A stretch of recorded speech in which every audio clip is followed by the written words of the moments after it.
ಪ್ರಾಮಾಣಿಕವಾಗಿ ಶಿಕ್ಷಕರ ಧ್ವನಿಯಾಗಿ ಸಾಕಷ್ಟು ಜನರಿದ್ದಾರೆ. ಅದರೊಳಗೆ ಮುಂಚೂಣಿಯಲ್ಲಿ ಯಾರಿದ್ದಾರೆ ಅಂತ ಹೇಳಿದರೆ ಮರಿತಿಬ್ಬೇಗೌಡರು. ಏಕೆಂದರೆ ನಾನು ಕೂಡ ಶಿಕ್ಷಣ ಇಲಾಖೆಯ ಸಚಿವನಾಗಿ ಆ ಸಮಸ್ಯೆಗೆ ಪ್ರಾಮಾಣಿಕವಾಗಿ ಯಾವತ್ತೂ ಕೂಡ ಧ್ವನಿಯನ್ನು ಕೊಟ್ಟು ಅವರ ಸಮಸ್ಯೆಗಳಿಗೆ ಭಾಳ ದೊಡ್ಡ ಧ್ವನಿಯಲ್ಲೇ ಅವರ ಪರವಾಗಿ ನಿಂತಿರ್ತಕ್ಕಂಥ ಮರಿತಿಬ್ಬೇಗೌಡರು ಮತ್ತೊಮ್ಮೆ ಇವತ್ತು ಎಲ್ಲರ ಆಶೀರ್ವಾದವನ್ನು, ಶಿಕ್ಷಕರ ಆಶೀರ್ವಾದವನ್ನು ಈ ಭಾಗದಲ್ಲಿ ಕೇಳಲಿಕ್ಕೆ ಮತ್ತು ನನಗೂ ಕೂಡ ಹೆಮ್ಮೆ ಆಗ್ತದೆ. ಶಿಕ್ಷಣ ಇಲಾಖೆಯ ಒಬ್ಬ ಸಚಿವನಾಗಿ ಸಾಕಷ್ಟು ಸಮಸ್ಯೆಗಳಿದ್ದಾವೆ ನಮ್ಮ ಶಿಕ್ಷಣ ಇಲಾಖೆಯಲ್ಲಿ. ಅದು ಈಗಿರ್ತಕ್ಕಂಥದ್ದಲ್ಲ, ಪಾರಂಪರಿಕವಾಗಿ ಸುಮಾರು ವರ್ಷದಿಂದ ಬಂದಿರತಕ್ಕಂಥದ್ದು. ಆ ಸಮಸ್ಯೆಗೆ ಸ್ಪಂದಿಸ್ತಕ್ಕಂಥ ಒಬ್ಬ ಧ್ವನಿಯನ್ನು ಮೇಲ್ಮನೆಗೆ ಕಳಿಸ್ಕೊಡ್ತಕ್ಕಂಥದ್ದು ಮನವಿಯನ್ನು ತಮ್ಮ ಮೂಲಕ ನಾನು ಮಾಡಲಿಕ್ಕೆ ಇಷ್ಟಪಡ್ತೀನಿ. ಶಿಕ್ಷಕರಿಗೆ ಸಾಕಷ್ಟು ಬೇಡಿಕೆಗಳಿದ್ದಾವೆ. ಅದರೊಳಗೆ ಭಾಳ ಮುಖ್ಯವಾಗಿ ನಾವು ಹೋದ ಸತಿನೂ ಕೂಡ 2023ರಲ್ಲಿ ಏನಾದರೂ ಇವತ್ತು ನಮ್ಮ ಸರ್ಕಾರ ಅಧಿಕಾರಕ್ಕೆ ಬಂದಿದೆ ಅಂತ ಹೇಳಿದರೆ ಭಾಳ ಪ್ರಮುಖವಾಗಿ ನಮ್ಮ ಪ್ರಣಾಳಿಕೆಯಲ್ಲಿ ಹೇಳಿರ್ತಕ್ಕಂಥ ಘೋಷಣೆಗಳು ಭಾಳ ಮುಖ್ಯವಾಗಿ ನಮ್ಮನ್ನು ಇವತ್ತೇನಾನು ನಾನು ಒಬ್ಬ ಶಾಸಕನಾಗಿ ಸಚಿವನಾಗಿದ್ದೀನಿ. ಕಾಂಗ್ರೆಸ್ ಸರ್ಕಾರ ಇವತ್ತು ರಾಜ್ಯದಲ್ಲಿ ಮಾನ್ಯ ಸಿದ್ದರಾಮಯ್ಯ ಅವರ ನೇತೃತ್ವದಲ್ಲಿ, ಅವರ ಮುಖ್ಯಮಂತ್ರಿಯ ನೇತೃತ್ವದಲ್ಲಿ ಇವತ್ತು ಸರ್ಕಾರ ಬಂದಿದೆ ಅಂತ ಹೇಳಿದರೆ ಅದು ಕಾರಣ ನಮ್ಮ ಗ್ಯಾರಂಟಿಲಿ ಸಾಕಷ್ಟು ಘೋಷಣೆಗಳನ್ನು ನಾವು ಮಾಡಿದ್ವಿ. ಅದರಲ್ಲಿ ವಿಶೇಷವಾಗಿ 5 ಗ್ಯಾರಂಟಿಯನ್ನು ಏನು ನುಡಿದಂತೆ ನಡೆದಿದ್ದೇವೆ, ಆ ವಿಶ್ವಾಸವನ್ನು ಉಳಿಸ್ಕೊಂಡು ಅಧಿಕಾರಕ್ಕೂ ಬಂದು ಅದನ್ನು ಆಗಲೇ ಇವತ್ತು ಜನರಿಗೆ, ಬಡವರಿಗೆ ಸಹಕಾರ ಆಗ್ತಕ್ಕಂಥ ಕೆಲಸವನ್ನು ನಾವು ಮಾಡಿದ್ದೀವಿ. ಅದ್ರ ಜೊತೆಗೆ ಇವತ್ತು ಭಾಳ ಮುಖ್ಯವಾಗಿ ಶಿಕ್ಷಕರು ಮತ್ತು ಸರ್ಕಾರಿಯಲ್ಲಿರ್ತಕ್ಕಂಥ ನೌಕರರು ಏನು OPS ಅಂತಕ್ಕಂಥ ಒಂದು ವಿಚಾರದಲ್ಲಿ ಅವರು ಧ್ವನಿಯನ್ನು ವೋಟ್ ಫಾರ್ OPS ಅಂತಲೂ ಕೂಡ ಅವರು ಭಾಳ ಒಂದು ಹೋರಾಟವನ್ನು ಮಾಡಿದರು. ಎಲ್ಲೋ ಒಂದು ರೀತಿಯಲ್ಲಿ ಅವರ ಆಶೀರ್ವಾದ ಸಹಕಾರನೂ ಕೂಡ ನಮಗಿದೆ ಅಂತಕ್ಕಂಥದ್ದು ಭಾವಿಸ್ತೀವಿ. ಮತ್ತು ಮುಂದಿನ ದಿನಗಳಲ್ಲಿ ಏನು ನಮ್ಮ ಪ್ರಣಾಳಿಕೆಯಲ್ಲಿ OPS ಇರ್ಬೋದು ಮತ್ತು ಬೇರೆ ಬೇರೆ ವಿಚಾರಗಳನ್ನು ನಾವೇನು ಮಾತನ್ನು ಕೊಟ್ಟಿದ್ದೀವಿ, ಆ ಮಾತನ್ನು ಉಳಿಸ್ತಕ್ಕಂಥ ಕೆಲಸವನ್ನು ಮಾನ್ಯ ಸಿದ್ದರಾಮಯ್ಯ ಅವರು ಮಾಡ್ತಾರೆ ಅಂತಕ್ಕಂಥದ್ದು ನಾನು ಹೇಳಲಿಕ್ಕೆ ಇಷ್ಟಪಡ್ತೀನಿ.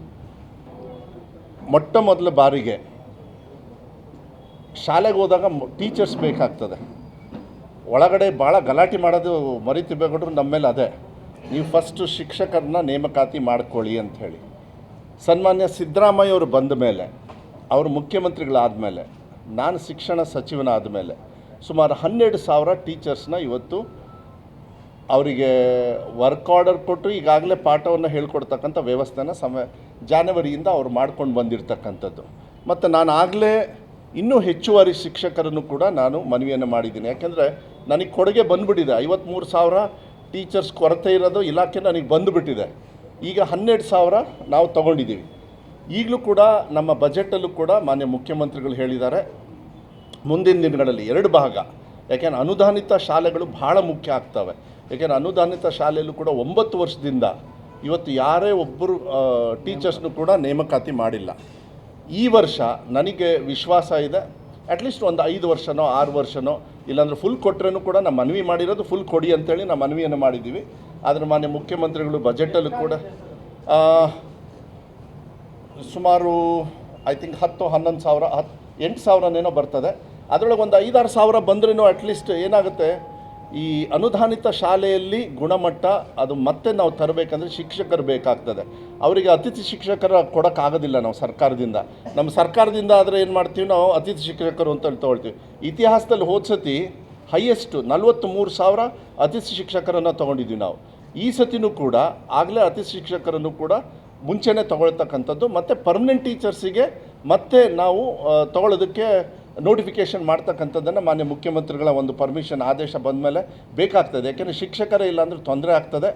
ಆದರೆ ಗೌರ್ಮೆಂಟ್ ಶಾಲೆಯಲ್ಲಿ ಅತಿ ಶಿಕ್ಷಕರು ಮಾಡ್ತೀವಿ, ಆದರೆ ಅನುದಾನಿತ ಶಾಲೆಯಲ್ಲಿ ಪಾಪ ಅವ್ರಿಗೆ ಕಷ್ಟ ಆಗ್ತದೆ. ಆದಷ್ಟು ಬೇಗ ಅನುದಾನಿತ ಶಾಲೆ ಮತ್ತು ಸರ್ಕಾರಿ ಶಾಲೆಯಲ್ಲೂ ಕೂಡ ಟೀಚರ್ಸ್ನ ನೇಮಕಾತಿ ಏನು ಶಿಕ್ಷಕರ ನೇಮಕಾತಿ ಇದೆ ಅದನ್ನು ಆದಷ್ಟು ಬೇಗ ಮಾಡ್ತಕ್ಕಂಥದ್ದು. ಅದ್ರ ಜೊತೆಗೆ ಈಗ ಮುಂಚೆ ಎಲ್ಲ 1 ಮೊಟ್ಟೆ ಕೊಡ್ತಾಯಿದ್ರು, ಬರೀ 8ನೇ ಕ್ಲಾಸ್ವರೆಗೂ ಮಾತ್ರ ಕೊಡ್ತಾಯಿದ್ರು. ನಾನು ಬಂದ ತಕ್ಷಣ ಏನು ಬಜೆಟ್ನ ಸಿದ್ದರಾಮಯ್ಯ ಸಾಹೇಬರು ಬಂದ ಮೇಲೆ ಮಧ್ಯಂತರ ಬಜೆಟ್ನ ಏನು ಕೊಟ್ಟರು, ಅದರೊಳಗೆ ಎಲ್ಲರೂ ಹಾಸ್ಯ ಪದ ಮಾಡ್ತಾಯಿದ್ರು, ಇಲ್ಲ ಇವ್ರ ಬಜೆಟಲ್ಲಿ ದುಡ್ಡೇ ಇರಲ್ಲ. ನಾವು ನೋಡಿ ಬರೀ 8ನೇ ಕ್ಲಾಸ್ ಅಲ್ಲ 10ನೇ ಕ್ಲಾಸ್ವರೆಗೂ ಮೊಟ್ಟೆ ಕೊಡೋದಲ್ಲದೆ ವಾರದಲ್ಲಿ ಮುಂಚೆ 1 ಮೊಟ್ಟೆ ಕೊಡೋರು ಈಗ ವಾರದಲ್ಲಿ 2 ಮಾತ್ರ. ಯಾಕೆಂದರೆ ಪೌಷ್ಟಿಕತೆ ಭಾಳ ಮುಖ್ಯ ಆಗ್ತದೆ ಮಕ್ಕಳಿಗೆ.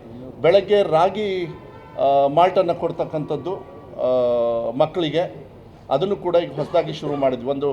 ಒಂದೂವರೆ ತಿಂಗಳಾಯ್ತು ಅಷ್ಟೇ ನಾವು ಈ ಎಕ್ಸಾಮ್ ಆಗೋಕ್ಕಿಂತ ಮುಂಚೆ. ಮತ್ತು ಈ ವರ್ಷವೂ ಕೂಡ ಅದನ್ನು ಕಂಟಿನ್ಯೂ ಮಾಡ್ತಾಯಿದ್ವಿ. ನಾಳೆಯಿಂದ ಶಾಲೆಗಳು ಕೂಡ ಪ್ರಾರಂಭ ಆಗ್ತದೆ. ಕೆಲವು ಪಠ್ಯಪುಸ್ತಕ ಪರಿಷ್ಕರಣೆ ಇಂಥ ವಿಚಾರಗಳನ್ನು ಮಕ್ಕಳಿಗೆ ನಾವು ಏನೇ ತೀರ್ಮಾನ, ಒಂದು ನೀವು ತಿಳ್ಕೊಳ್ಬೇಕು, ನಾವೇನೇ ನಮ್ಮ ಸರ್ಕಾರದಿಂದ ನಮ್ಮ ಇಲಾಖೆಯಿಂದ ನಾವು ತೀರ್ಮಾನ ಮಾಡಿದಾಗ ಮಕ್ಕಳ ಭವಿಷ್ಯಕ್ಕೆ, ಅವರ ವಿದ್ಯಾಭ್ಯಾಸಕ್ಕೆ ಅನುಗುಣವಾಗಿ ಅವರಿಗೆ ಒಳ್ಳೆಯದಾಗ್ತಕ್ಕಂಥ ತೀರ್ಮಾನಗಳನ್ನು ಪ್ರಾಮಾಣಿಕವಾಗಿ ನಾವು ತಗೊಳ್ತೀವಿ.